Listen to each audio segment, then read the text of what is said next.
Hello বন্ধুগণ, welcome to K R cricket news. ভাই যতই দিন এগিয়ে আসছে না ততই কিন্তু আইপিএল এর রোমাঞ্চটা বেড়ে আসছে।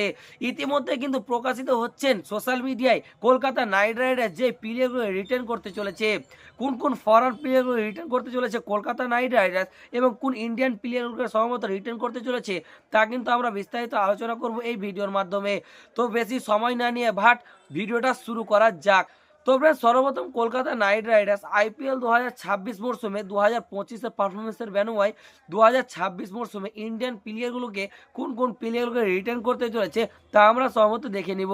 তো সর্বপ্রথম থাকছে অন আর অনলি রিঙ্কু সিং। হ্যাঁ ফ্রেন্ডস, রিঙ্কু সিং একটা এমনই হার্টবিট হয়ে দাঁড়িয়েছে কেকেআর এর, কি বলবো। কলকাতা নাইট রাইডার্সের টাফ সিচুয়েশন থেকে রিঙ্কু সিং বহু ম্যাচ জিতিয়েছে। ঠিকটা উল্টো দিকে আগে যেরকমটা হতো না, রাসেল থাকলে রাসেল ম্যাচ জিতিয়ে দিবে, এখন উল্টোটা হচ্ছে। এখন রিঙ্কু থাকলে ভাই রিঙ্কু ম্যাচ জিতিয়ে দিবে এবং সবারই প্রত্যেকটা প্লেয়ারদের মুখে এবং প্রত্যেকটা ক্রিকেট ফ্যানদের মুখে।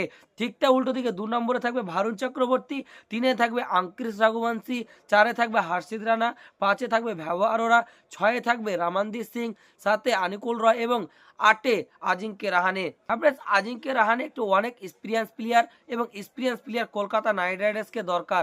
তাহলে কলকাতা নাইট রাইডার্সের টপ অর্ডার থেকে লো অর্ডার অব্দি দেখি কলকাতা নাইট কোনো এক্সপিরিয়েন্স নাই ভাই, অভিজ্ঞতা কোনো প্লেয়ার নাই, ট্যালেন্ট ভরপুর, যে কোনো প্লেয়ারের কাছে ট্যালেন্ট ভরপুর, কিন্তু অভিজ্ঞ একটা এক্সপিরিয়েন্স আলাদা কন্ডিশনে লাগে। ওই জন্য কলকাতা নাইট রাইডার্স কিন্তু তাকে রিটেন করতে সম্ভবত পারে এবং কলকাতা নাইট রাইডার্স তাকে ক্যাপ্টেন হয়তো রাখবে না এই মরশুমে। এবং তোমাদের কি মূল্যবান মতো, কলকাতা নাইট রাইডার্স কি ক্যাপ্টেন রাখুক?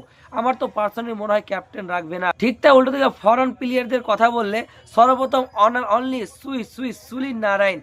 হ্যাঁ, সুনীল নারায়ণকে কিন্তু সর্বপ্রথম রিটার্ন করতে চলেছে কলকাতা নাইট রাইডার্স।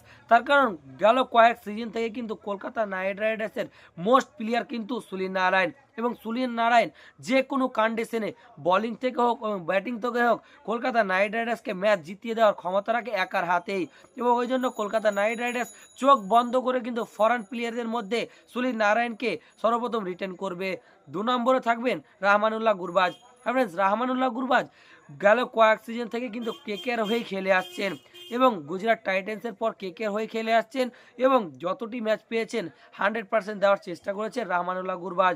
এবং রহমানুল্লাহ গুরবাজ যতটা খেলেছে কলকাতা নাইট রাইডার্সের ফ্যান্সকে কিন্তু প্রভাবিত করেছে।